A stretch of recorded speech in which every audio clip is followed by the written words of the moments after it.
أعوذ بالله السميع العليم من الشيطان الرجيم بسم الله الرحمن الرحيم الحمد لله رب العالمين وبه نستعين على أمور الدنيا والدين والصلاة والسلام على أشرف الأنبياء والمرسلين سيدنا محمد وعلى آله وصحبه أجمعين رب اشرح لي صدري ويسر لي أمري واحلل عقدة من لساني يفقهوا قولي سبحانك لا علم لنا إلا ما علمتنا إنك أنت العليم الحكيم لا حول ولا قوة إلا بالله العلي العظيم اللهم صل صلاة كاملة وسلم سلاما تاما على سيدنا محمد الذي تنحل بالقلب وتنفرج به القراب وتقضى بالحوائج وتنال به الرغائب وحسن الخواتم ويستسقى الغمام بوجهه الكريم على نصلي في كل لمحة ونفس بعدد كل معلوم لك وبعد. Alhamdulillah, syukur kepada Allah Subhanahu wa taala, tuan-tuan, dan taufik hidayah Allah Subhanahu wa taala diberikan kita kekuatan untuk melazimi istiqamah menghadiri masjid-masjid dan surau, solat fardu berjamaah, lebih-lebih mahal lagi Isya' dan subuh berjamaah. Barang namanya taat ini hadiah daripada Allah. Allah Ta'ala pilih pada hamba-hambanya yang mana diberikan keberuntungan itu. Kita harap Allah Ta'ala pilih itu, tentukan ia sampailah kepada akhir hayat kita. Itulah yang kita harapkan. Sentiasa kita berada dalam majlis taman-taman syurga, majlis ilmu ini.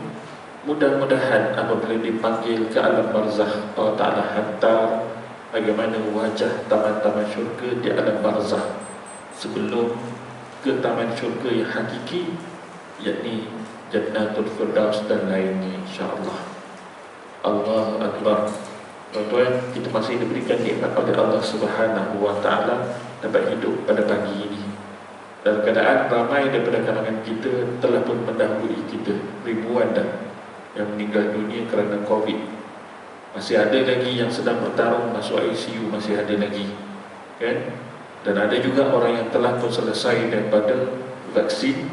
Sebelum tu dia dijangkiti, kesan daripada jangkitan itu juga, walaupun dah divaksin, kemudiannya akhir sekali meninggal dunia juga. Segala usaha ikhtiar kita hanyalah batas usaha ikhtiar manusia. Ada pun ketetapan Allah, namanya takdir, pasti akan berlaku saban hari, saban masa, saban minit, saban saat sekalipun.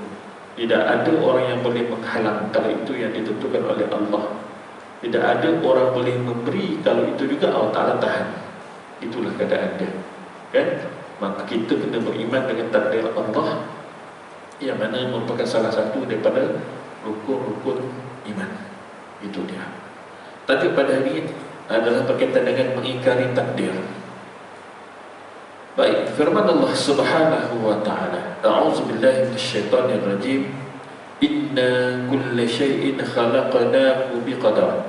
Sesungguhnya segala sesuatu kami cipta dengan takdir, ukuran masing-masing. Takdir ini, tuan-tuan, dia ada yang mu'allaq, dia ada yang mubram. Yang mu'allaq maknanya yang berubah-ubah atas usaha ikhtiar kita dan doa. Dan satu lagi takdir yang mubram, tetap daripada Allah. Ajal maut, rezeki, jodoh pertemuan, tetap daripada Allah. Kalau kata kita kahwin dengan orang Negeri Sembilan dah yang kita dapat tu, kalau ditakdirkan begitu. Walaupun nampak usaha ikhtiar manusia, tak, awak yang pilih. Itu gerakan daripada Allah supaya kita pergi ke arah tu. Gerakan hantar daripada Allah Subhanahu wa ta'ala. Bagaimana dia nak jadi, dia akan jadilah. Tak, ni sebab Allah main Facebook tu yang jadi 2, 3, 4 tu contohnya. Orang dulu-dulu tak ada Facebook 2, 3, 4 selamba je. Habis itu nak hujah ke mana?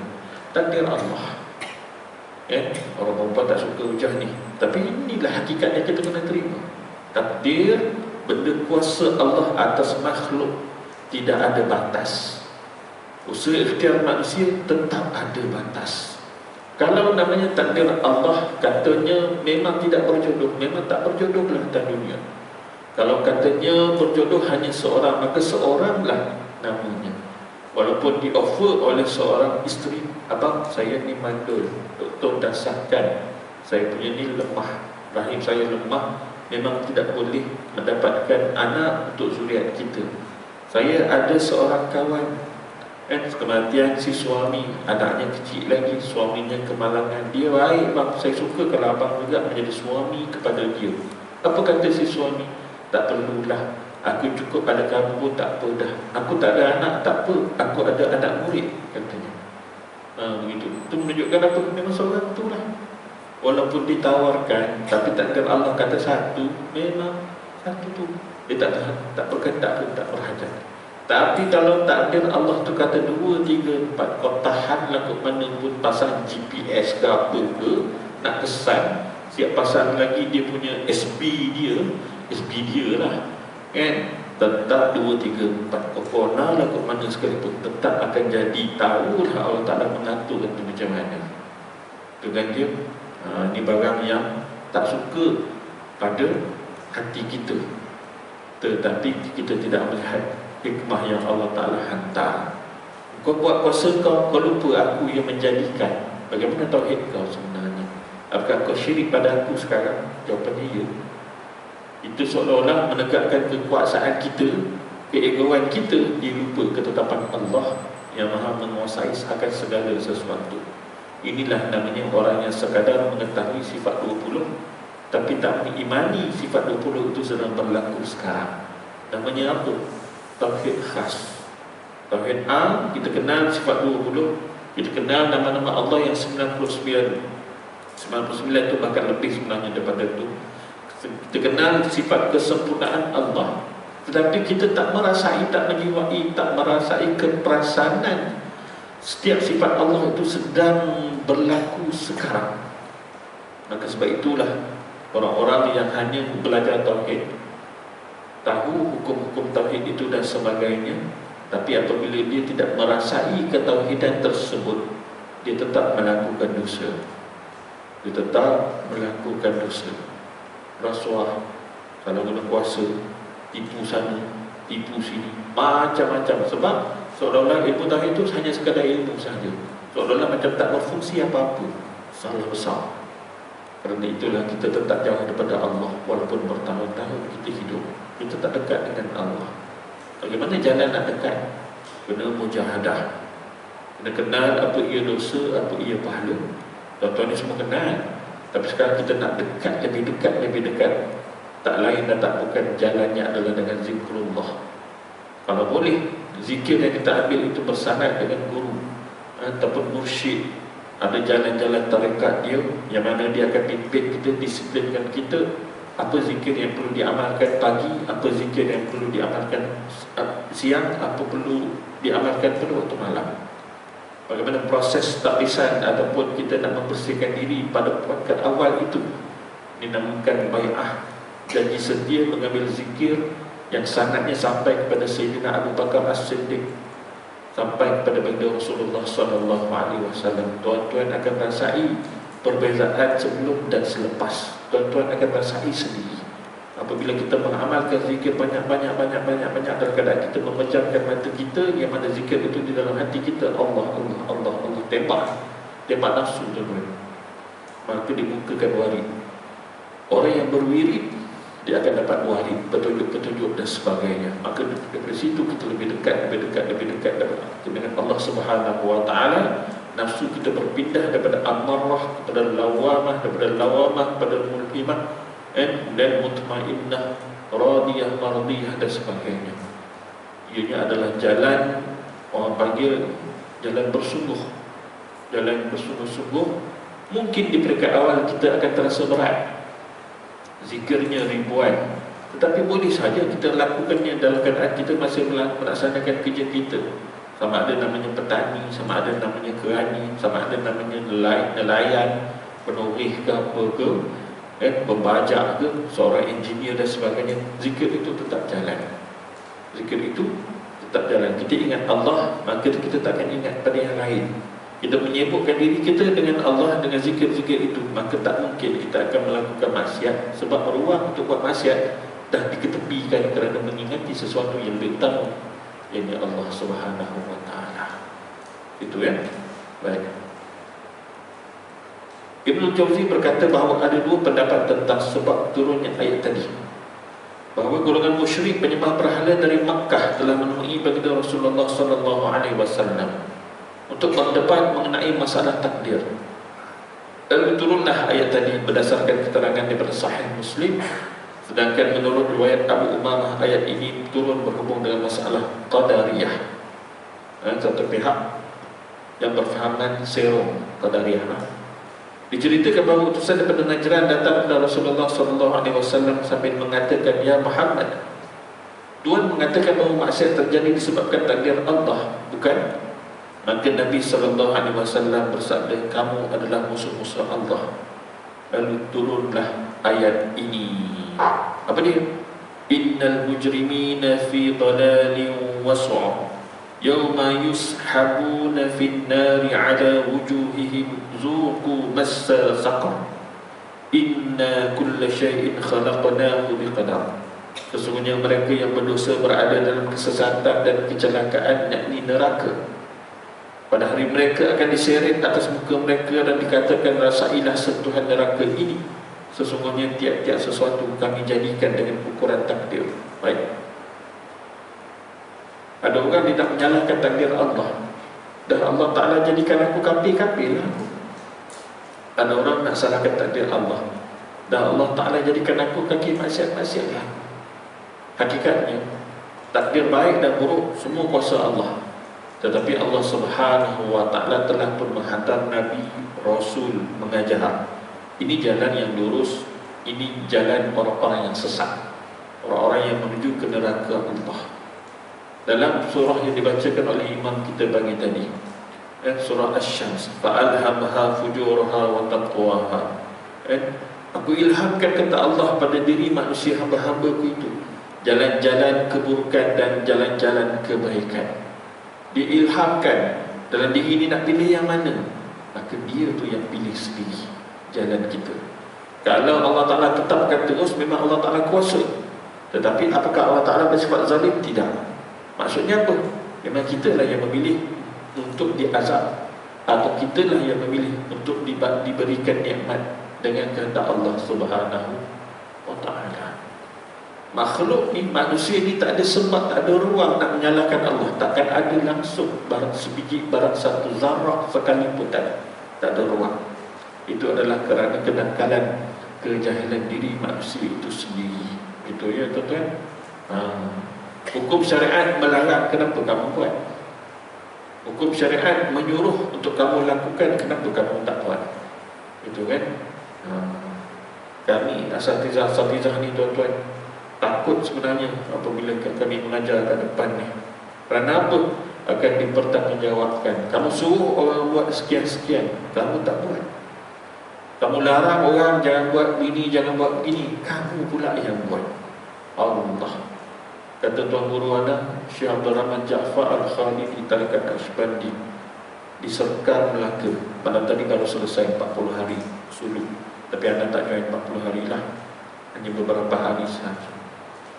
Dia kata apa? Kita ni orang Islam, kita tahu halal haram, tiba-tiba kita langgar juga yang haram. Lagi teruk kita daripada orang kafir, dia kata. Orang kafir tak tahu halal haram, dia belasah je, dia tak tahu. Adatlah dia belasah tu pun sebab dia tak tahu. Kita tahu belasah juga teruknya kita. Nak kata macam tu kan? Allahu Akbar. Rasa macam kena pelampau sebiji pam. Menurut riwayat Umar Al-Khattab radhiyallahu anhu, bahawa Rasulullah sallallahu alaihi wasallam, waktu bila kita sebut ada orang radhiyallahu anhu kat situ, maknanya mereka itu waliullah. Mereka itu waliullah. Ketika Allah Subhanahu wa Ta'ala mengumpulkan semua makhluk yang awal sehingga yang akhir pada hari kiamat, daripada zaman Nabi Adam sampai kepada zaman Nabi kita Muhammad sallallahu alaihi wasallam, lalu Allah Ta'ala memerintahkan seorang malaikat yang akan menyeru pada manusia yang pertama hinggalah yang terakhir pada hari kiamat itu, di manakah mereka yang akan membantah Allah Ta'ala. Lalu berdirilah golongan Qadariyah. Lalu Allah Ta'ala memerintahkan malaikat untuk membawa mereka ke neraka. Itu. Lalu dalam Al-Quranul Karim Allah Ta'ala berfirman, zuqu massa saqar inna kulla syai'in khalaqnahu biqadar. Rasakanlah sentuhan api neraka, sesungguhnya segala sesuatu kami ciptakan dengan takdir ukuran. Baik, golongan Qadariyah disebut pembantah atau musuh Allah kerana mereka membantah dengan mengatakan bahawa tidak mungkin maksiat yang dikerjakan manusia itu termasuk dalam takdir Allah. Sebenarnya ianya boleh masuk dalam takdir Allah walaupun benda itu dibenci, dilarang oleh syariat. Tetapi bagi orang yang dia perasan, akulah yang sembahyang ni, akulah yang buat itu, akulah yang buat ini, selama ni dia buat taat, dia perasan taat itu diri dia yang buat. Sebenarnya kita buat taat, Allah Ta'ala yang dorongkan kita untuk buat. Kalau Allah Ta'ala tak dorongkan kita untuk buat, tak buat kita, tak jadi pemurah kita, tak jadi orang yang bangkit bangun, meninggalkan selimut, bangkit, pergi mandi, ambil wuduk, datang ke masjid semua. Tak. Kerana dorongan Allah, iradah Allah memilih kita, kita sampai buat. Saat ketika itu mana-mana orang yang memikirkan akulah yang buat, aku itu, aku ini dan sebagainya, dia lupa Allah Ta'ala. Allah Ta'ala boleh jatuhkan bagi dirinya pelaku maksiat satu ketika, tiba-tiba dia tersentak. Aku selama ni merasakan bahawa hebat sangat, tiba-tiba Allah Ta'ala uji sekali. Tunjuk apa dia tuan-tuan? Suruh kembali dengan taubat. Rasakan selama ini kamu tahan seolah-olah kamu hero lah tu. Untuk aku uji sekali je, berlaku satu dosa besar umpama contoh, terfana kita kembali balik kepada Allah Subhanahu wa Ta'ala. Itulah. Baik. Bukan maksudnya suruh mengekali maksiat tu dah, ya. Yang kemudian Allah Ta'ala juga yang akan menyiksa mereka disebabkan perbuatan itu. Ini berarti bahawa golongan Qadariyah memandang bahawa maksiat itu adalah usaha dan kuasa daripada manusia sendiri. Pilihan pada kita Allah Ta'ala tetapkan dalam surah Asy-Syams tadi. Tapi kita disuruh untuk mengelakkan maksiat tersebut. Tapi kalau Allah Ta'ala takdirkan berlaku tak? Ya, berlaku. Tapi bukan kerana kita menyalahkan takdir Allah, kerana Allah Subhanahu wa Ta'ala nak mengajar kita, kau tak ada kuasa apa hakikatnya. Kau tak ada kuasa apa. Kuasa yang kau buat tu pun kederatnya kita mampu angkat tangan, mampu melangkah, ini pun Allah Ta'ala bagi pinjam yang sedikit. Kuasa yang bersifat hadis makhluk, kuasa yang bersifat qadim, yakni Allah mutlak. Mutlak, tidak ada batas dalam sedikit pun. Begitu. Kemudian menurut keterangan Hisham bin Hasan daripada Hasan al-Basri, mengatakan demi Allah, jika golongan Qadariyah berpuasa hingga tubuhnya kurus seperti tali, ataupun mereka melakukan salat hingga tubuhnya kurus kering seperti cacing, pasti Allah Ta'ala akan menyeret mukanya ke dalam sakar neraka tu. Lalu akan dikatakan kepadanya, rasailah neraka sakar, sesungguhnya kami ciptakan segala sesuatu itu dengan takdir ukuran. Itu dia. Maka kita gantungkan diri kita dengan Allah, minta takdir yang baik-baik. Apabila berlaku sesuatu ujian yang tidak menyeronokkan kita, baik benda itu namanya kegemaran pada nafsu kita, keakuan diri kita, sebenarnya Allah Ta'ala sedang menguji kita untuk kembali balik kepadanya. Allah Ta'ala menguji bukan sebab Allah Ta'ala nak tahu. Allah Ta'ala dah tahu dah apa akan jadi sebenarnya. Allah Ta'ala menguji supaya kita ni sedar, engkau tu makhluk, aku ni khalik, engkau tu lemah, aku ni yang qawi, yang paling kuat sekali. Itu dia ni. Segala sesuatu itu terjadi dengan ketentuan Allah, sehingga kebodohan dan kecerdasan sekalipun, kebodohan dan kecerdasan, orang ni cerdik, orang ni genius, itu pun dalam ketetapan Allah Ta'ala juga. Ada tak yang Allah Ta'ala jadikan anak-anak yang autism? Autism ni agak lemah sedikit ya tuan-tuan, tetapi dia mampu menghafal Al-Quranul Karim, sehingga kan kalau ada orang baca salah ataupun tertinggal perkataan ataupun ayat katakanlah, dia boleh perbetulkan. Nampak tak? Tu autism tu boleh perbetulkan orang yang normal. Dalam pada kelemahan tu, dia ada kecerdasan dia, kita pula yang tak boleh. Uniknya kejadian yang Allah Ta'ala buat. Begitu. Baik. Ibn Abbas mengatakan tentang segala sesuatu sebelum terjadinya perkara itu kami cipta dengan takdir yang tertulis dalam lembaran Lauh Mahfuz sebagaimana firman Allah, wallahu khalaqakum wa ma ta'malun. Allah Ta'ala yang menjadikan kamu dan apa-apa yang kamu kerjakan. Apa-apa yang kita buat, usaha kita rancang, hasilnya Allah Ta'ala yang tentu. Usaha ikhtiar kita kena buat. Solat kita kena buat. Bukan solat tu semata-mata niat, seperti mana golongan batiniah yang sesat. Niat aja, tak hasil pekerjaannya tu. Sedangkan kerjaan ibadah tu disertai dengan niat dan perbuatannya. Begitu baru jadi hasil. Namanya nak makan, aku nak pergi makan ni, nak pergi makan tapi tak makan, mana hasil kenyangnya? Tak ada lah. Adatnya begitu, kan? Baik. Ibn Jarir At-Tabari berkata terdapat dua pendapat mengenai ayat yang telah dinyatakan tadi. Tuan-tuan, berkaitan dengan takdir ini, ada bila mana Allah Ta'ala menguji, dia beriman memuncak naik. Ada yang Allah Ta'ala uji, dia tetap sama, bahkan kadang-kadang lebih teruk. Ada yang Allah Ta'ala uji daripada tidak beriman kepada beriman. Jadi daripada musyrik, kafir pada muslim.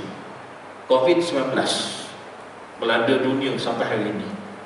Dan dah dekat 2 tahun dah. Daripada 18 Mac 2020 2020. Sekarang dah nak pergi ke bulan Disember dah.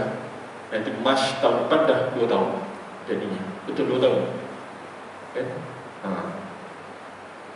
Dalam diam tak diam, ramai yang minta ajar dia masuk Islam.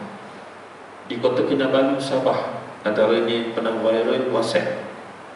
Dia minta, nurse tolong Islamkan saya dulu, boleh tak ajar saya macam mana nak masuk Islam. Seorang aunty umur 70 lebih. Saya tengok orang Islam matinya tenang, wajahnya bersih.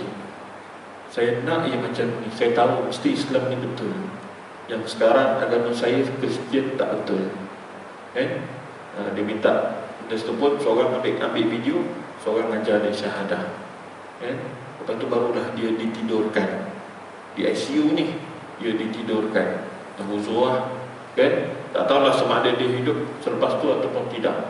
Wallahu a'lam. Sebab orang yang ditidurkan ni dia dalam kategori BID, bed in death. Ditidurkan menunggu mati. Itu istilah dia, tuan-tuan. 70-80% meninggal dunia lah dalam kes-kes yang macam ni. Baik, dalam diam tak diam, kami dalam grup misi syahadah yang selalunya bergerak di semenanjung Malaysia, bahkan di Sabah dan Sarawak, tak dapatlah menjalankan operasi sebagaimana biasa menyampaikan Islam, tarbiyah dan dakwah kepada mereka-mereka yang non-Muslim. Tersekat, terpenjara di rumah masing-masing, nak menetas daerah pun tak boleh hari itu, kan? Menetas negeri apatah lagi. Terbang ke seberang pula lagi tidaklah. Tetapi Allah Ta'ala tetap dengan kekuasaan dia, kehendak dia, masuk Islam beberapa orang di semenanjung ini, 500 orang lebih dalam tempoh setahun lebih. Kita tak nak bergerak ke mana sangat ni. 500 orang lebih daripada bangsa Cina memeluk Islam. Ada yang cucunya Islam dulu, dan si cucu beritahu pada mak dan ayah dulu, apa itu Islam dan lain-lainnya. Kemudian si cucu ni dengan mak ayahnya ni Islamkan pula atuk ataupun nenek dia. Atuk dengan nenek dia pula minta Islamkan kami lah kalau macam tu. Tuan-tuan, Allah Akbar. Rasa benda, tuan-tuan. Hebatnya kuasa Allah. Walaupun kita tak bergerak, tapi Allah Ta'ala nak bagi taufik hidayah, tetap akan sampai. Bukan? Tetapi ada benda yang menyedihkan sedikit, iaitu ketua kepada grup kami misi syahadah iaitu Ustaz Muhammad Fadli Yusof, meninggal dunia juga kerana COVID. 2 minggu selepas dia mengucapkan tahniah kerana anak diizinkan Allah mengislamkan seorang saudara baru namanya Chris, dia berkenan dengan Islam ni, dengan parent dia pun duduk di overseas, dan parent dia tak kisah nak memeluk mana-mana agama, it's okay, asalkan baik, macam tu je parent dia. Masuk Islam alhamdulillah 2 minggu selepas anak Islamkan saudara Chris. Ustaz Fadli ni, dia jenis orang yang tak akan mengkhabarkan kesusahan hidup dia. Dia hidup sederhana, rumah pun PPRT je, tapi ramai yang diislamkan. Dalam tempoh 7 tahun dalam grup kami ini, Allah Ta'ala izinkan 2,800 orang lebih yang memeluk Islam. Daripada ramai-ramai itu, ada di antaranya yang namanya Yasin Arafat, seorang peniaga abang balik di Ipoh, mengislamkan lebih 150 orang. Selepas dia masuk Islam dalam 4 tahun, 5 tahun macam tu, dia mengislamkan 100 orang lebih. Allah Akbar. Cina mengislamkan Cina. Tuan-tuan, kalau kita kuasai bahasa Cina, lagi senang kita nak tarbiyah. Pertama, bila kita cakap Cina, dia dah rasa macam kita saudara dia. Jadi kita cerita tentang Islam yang sebenarnya tuan-tuan, ramai Chinese yang di Malaysia ni, dia tak amalkan sangat dia punya agama dia pun. Yang semata-mata dia ikut apa? Sebab mak ayah aku hormat dia orang, ikut je lah. Sebenarnya dia tak percaya pun. Dia tak percaya. Lebih-lebih lagi yang Chinese Christian, pernah dia argue apa benda. Dia argue kepada padri, kita menyibukkan diri tentang Nabi Isa alaihissalam, yang mana pada pemahaman mereka Nabi Isa itu adalah anak Tuhan, sedangkan tidak, pesuruh makhluk dan juga pesuruh Rasul, begitu kan? Yang mana Nabi Isa kita bunuh, kita salib, dia kata. Yang mana Nabi Isa itu adalah orang yang ditugaskan menjaga dunia. Tiba-tiba dia dibunuh. Ketika dia dibunuh, mati itu, siapa yang jaga dunia ni? Seorang padri tak jawab. Lepas tu, soalan yang kedua lagi bombastik. Kenapa kita menyebutkan diri dengan anak Tuhan? Kenapa kita tak menyembah Tuhan? Lagi jam. Padri kesel tak nak jawab. Dia kona. Jadi lagilah nyata dia nampak gayanya palsu agama ni. Itulah dia. Kerana apa? Mereka dimomokkan dengan kitab Bible yang telah pun diedit. Kalau kitab Bible yang original, dia menyebut tentang Ahmad, seorang the last messenger, penyampai, orang yang diutuskan yang terakhir, yakni baginda Nabi Muhammad sallallahu alaihi wasallam. Tapi kenapa di-delete? Kerana mereka tak mahu kehilangan pengaruh, kerana mereka mendahulukan nafsu mereka untuk dunia ini yang tidak ada nilainya walaupun sebelah sayap nyamuk sekalipun. Itu rupa-rupanya. Alhamdulillah tuan-tuan, rupanya dalam musibah COVID ni ada benda yang besar Allah Ta'ala hantar. Ada orang yang patah kerana COVID, bercerai-berai. Ramai tuan-tuan, ramai bercerai-berai. Suami tak ada punca pendapatan, antaranya tak jauh pun orang tu Bandar Seri Putra. Orang Bandar Seri Putra, orang Kelantan, mengeluh dia, bini dia jual rumah, apa taksir lah, taksir tubik bagi duduk tempat lain, suami dia duduk blur, pilot bawa kau terbang. Tertahanlah. Daripada ada allowance, ada gaji, potong allowance, tak ada langsung gaji saja. Daripada ada gaji, jadi separuh gaji, lepas tu daripada separuh gaji, langsung tak ada gaji. Dalam sekali terus kena berhenti. Tak ada terbang, mana ada duit masuk dalam syarikat. Kena berhenti 3-4 bulan kerana rumah tak ada buat apa. Kenapalah abang tak buat Grab food ke, Food Panda ke, apa-apa sajalah, biar ada effort usaha tu. Isteri nak tengok rumah tu, pula isteri yang beli, lalu dijualnya rumah tu isteri jual. Tahu-tahu orang datang minta kunci rumah, isteri pindah senyap-senyap dengan anak-anak semua dibawakan. Habis. Takdir ini benda yang tidak disukai. kan? Tapi Allah Ta'ala nak mengajar supaya kembali balik pada Allah. Mungkin ada perkara yang lebih baik di hadapan. Kalau kita melihat sungguh-sungguh, ada benda yang Allah Ta'ala suruh kita berubah, perangai kita selama ini dan seumpamanya.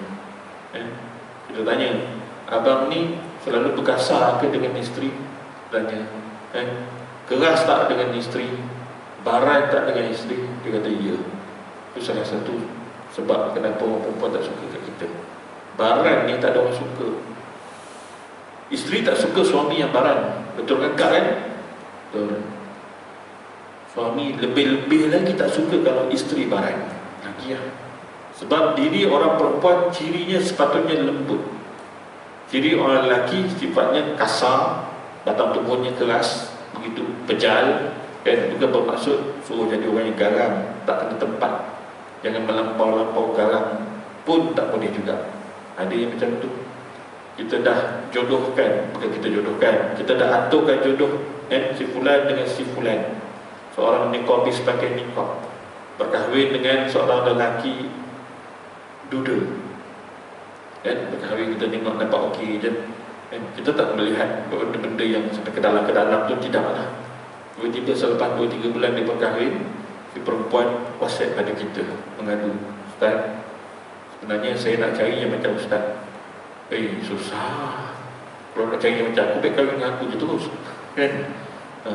Tapi tu kenapa? Barangnya melampau-lampau. Barangnya melampau-lampau. Kalau si suami ni marah, dia ambil pinggan, dia hempasnya. Si suami ni bila dia marah, dia ambil pinggan kat dapur tu, dia hempasnya. La ilaha illallah Muhammad Rasulullah. Bolehlah dia nak pampas rumah dia bandu sebiji, jiran-jiran jauh tak ada orang yang dengar. Jangan dibuat perangai-perangai macam ni, tak cantik. Allah Ta'ala hantarkan isteri itu amanah, jagalah elok-elok, rupa-rupanya perceraian dia dengan isteri dia yang lama dulu kerana sifat dia barat. Mana kita tahu? Kita pun kata apa? Sabarlah. Masak tu sebut Ya Latif, Ya Latif, Ya Latif. Wahai Allah yang bersifat lemah lembut, lembutkan suami aku, lembutkan suami aku. Itulah macam-macam tuan-tuan. Ujian keliling-keliling kita ni macam-macam. Mana kita boleh bantu, kita bantulah bagi nasihat. Itulah. Baik, sikit lagi. Terdapat dua pendapat mengenai ayat yang tadi. Wallahu khalaqakum wa ma ta'malun, memiliki pengertian bahawa Allah Ta'ala mencipta kamu dan perbuatanmu. Allah Ta'ala dorongkan kita ni ke arah tempat-tempat yang baik. Allah Ta'ala juga boleh dorongkan kita kepada tempat yang buruk. Sebab dalam diri kita tu memang ada titik hitam. Memang ada titik hitam. Tetapi Allah Ta'ala dorongkan di situ sebenarnya supaya kita ada kejutan sikit. Kejutan sikit. Sampai bila kita nak buat? Sampai bila kita ni jadi orang tak nak sedar diri, sedangkan di hadapan kita ramai orang yang mati. Ada orang dapat taufik hidayah tuan-tuan di kelab malam, betul tak? Kelab malam siapa yang gerakkan? Diri sendiri nak pergi tu. Betul, diri sendiri nak pergi juga kan? Dan Allah Ta'ala izinkan benda tu berlaku tak? Ya, izin. Namun bila Allah Ta'ala nak campak taufik hidayah, walaupun namanya di kelab malam, dia akan sampai juga walaupun di kelab malam. Contoh, ada seorang pemuda tiba-tiba dating dengan seorang yang kaki kelab malam. Lalu dia pun mengajak perempuan ni kahwin. Why not? I suka you, you suka I, kita kahwin. Si perempuan pun agree, setuju. Atau why not? Kita berkahwin, kita tukar kehidupan kita daripada zaman begini kepada orang yang beriman. Lagi si perempuan ni suka, rupanya dah lama dah dia nak orang yang macam tu. Dia nak orang yang macam tu. Si suaminya ajak masuk kelas baca Al-Quran, belajar tajwid, belajar solat dan sebagainya. Viral lah itu kan tuan-tuan. Ramailah. Rupanya ni jadi pencetus kepada orang lain untuk berubah. Allah Ta'ala boleh ubah orang yang perompak jadi waliullah. Allah Ta'ala boleh ubah orang yang namanya mat dadah kepada orang yang taat, sehingga kan matinya dalam keadaan sedang sujud solat sunat tahajud. Seorang yang namanya bangkai anjing, seorang makcik yang uzur, yang tua, menggelarkan anaknya bangkai anjing kerana terlibat dengan dana. Adik-adik yang lain semua dah buang dia sebab menyusahkan, menconting arang ke wajah mak, ke wajah ayah. Ayah dah lama tak ada lah ceritanya ni. Yang cerita ni Abang Ijam, medicine, penyanyi rock tu, kan dia tablik kan. Dia kata, Syekh, inilah antara salah satu kisah yang kami dapat antara ramai yang kami tarbiyah. Seorang mak dadah yang akhir sekali meninggalkan dadahnya itu. Taat pada Allah ketika mana maknya jatuh sakit, adik-adik yang lain semua dah tak duduk di kampung, dah duduk di bandar. Kamulah yang uruskan mak, saya lah yang uruskan mak, kan? Mak panggil bangkai anjing sebelum tu. Lalu maknya rasa menyesal. Dulu mak panggil kamu mak sebut bangkai anjing, gitu kan? Apa kata si anak? Tak apa mak, dulu memang saya layak dipanggil macam tu. Maafkan saya mak. Sekarang saya nak balas balik budi mak. Itu. Kita fikirkan mak ada yang akan mati dulu. Punya dia yang mati dulu. Ketika sedang solat. Nampak tak? Kuasa yang Allah tak ada bagi. Dia sebelum ni duduk dalam kelompok orang-orang yang tak baik, tapi last sekali dia jadi orang yang baik. Nampak tuan ni? Jadi kita ni, peranan kita macam mana? Kita minta dengan Allah sentiasa dalam kebaikan, istiqamah. Allahumma ahidna bit taqwa wal istiqamah.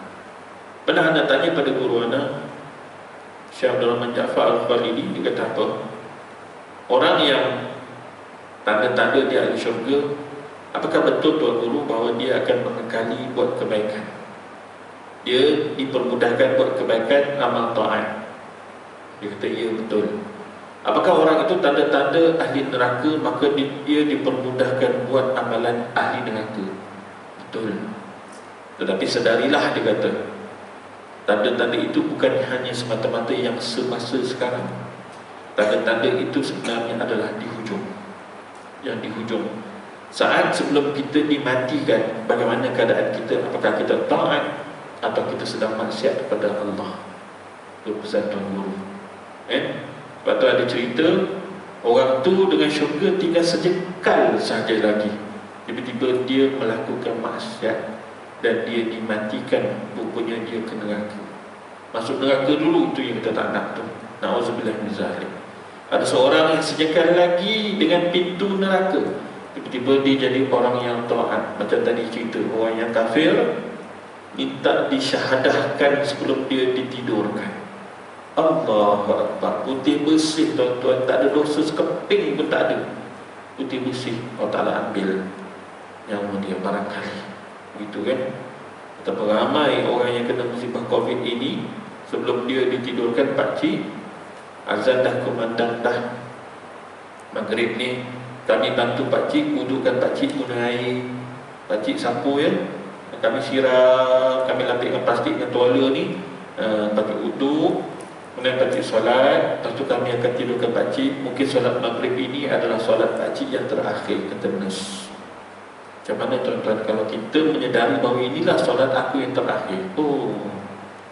Dalam keadaan nafas mencungak-cungak tu, kejap lagi nyawa aku, atau esok lusa tulang 4 hari, 5 hari, 3 hari ke, innalillah. Betul kan? Allahu Akbar. Itulah dia tuan-tuan.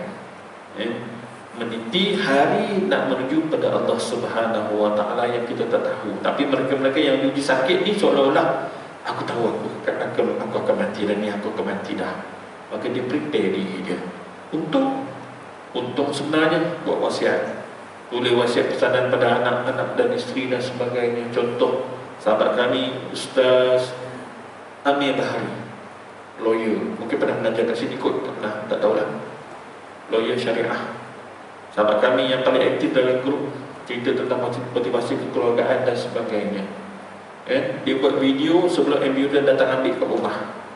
Walaupun anak dan isteri ada kat rumah tu, buat video mula-mula macam gembira. Lepas tu dia makan sayur. Last kali dia menangis dalam video tu. Kami tengok, memang kami nangis. Kami tak menyangkakan pun, sebab nampak macam okey je dia ni, kan, nampak macam okey, sihat, umur sebaya dengan anak. Tiba-tiba selepas 3-4 hari doktor beritahu buah pinggang dia rosak, kesan daripada COVID, kan, buah pinggang dia rosak. Lepas tu pergi ke 8 hari, 9 hari, makin teruk, makin down. 12 hari, innalillahi wa inna ilaihi raji'un. Kenapa dia buat video tu? Supaya apabila anak dan isteri rindu pada dia, ada wajah api, nampak suara api, dengar suara api dan sebagainya. Biar dia repeat macam tu. Tu kan? Ibu-ibu, akak-akak, masa kita ada suami, raikan suami sungguh-sungguh. Raikan suami sungguh-sungguh, betul-betul. Kerana peluang untuk dapat pahala melalui suami itu yang Allah Ta'ala hantar sangat banyak. Jangan nanti suami dah tak ada baru menyesal. Seorang yang namanya suami ada isteri, raikan dia elok-elok. Elok-elok. Ya, raikan dia elok kerana dia adalah amanah daripada Allah Subhanahu wa Ta'ala. Masing-masing ada kejahatan masing-masing, masing-masing ada kelebihan masing-masing. Kita akan menuju kepada Allah. Sebelum kita tuju, perbaiki dulu apa yang ada, perbetulkan dulu apa yang terkurang dan sebagainya. Itulah, kan? Semuanya dalam takdir Allah. Kita minta takdir yang baik-baik. Biasanya para alim ulama disebut, kalau boleh rebut 10 malam yang akhir Ramadan itu, minta doa berkaitan dengan takdir ke hadapan. Minta jadi orang yang baik-baik, anak-anak, isteri semuanya jadi orang yang soleh-solehah, kan, menjadi ahli syurga. Itulah yang sebenarnya, insya-Allah. Akan datang kita akan bicarakan tentang orang yang mana dosa dia mencari-cari kesalahan orang lain, membongkar-bongkar kesalahan orang lain dan sebagainya, insya-Allah. Aku qali hada wa astaghfirullahalazim li wa lakum. Assalamualaikum warahmatullahi wabarakatuh. Bismillahirrahmanirrahim. Allahumma faqqihna fid din waftah lana futuhal arifin waj'al a'malana khalisatan liwajhikal karim. Allahumma arzuqna fahman nabiyyin wa hifdzal mursalin wa ilhaman malaikatil muqarrabin birahmatika ya arhamar rahimin. Allahumma jam'ana hadha jam'an marhuma wa tafarraqna min ba'dihi tafarraqan ma'suma. Maulana da'awahum fiha subhanakallahumma wa tahiyyatuhum fiha salam wa akhiru da'awahum alhamdulillahi rabbil alamin. Subhanallah wa bihamdihi, subhanakallahumma wa bihamdika, asyhadu an la ilaha illa anta, astaghfiruka wa atubu ilaik. Assalamualaikum.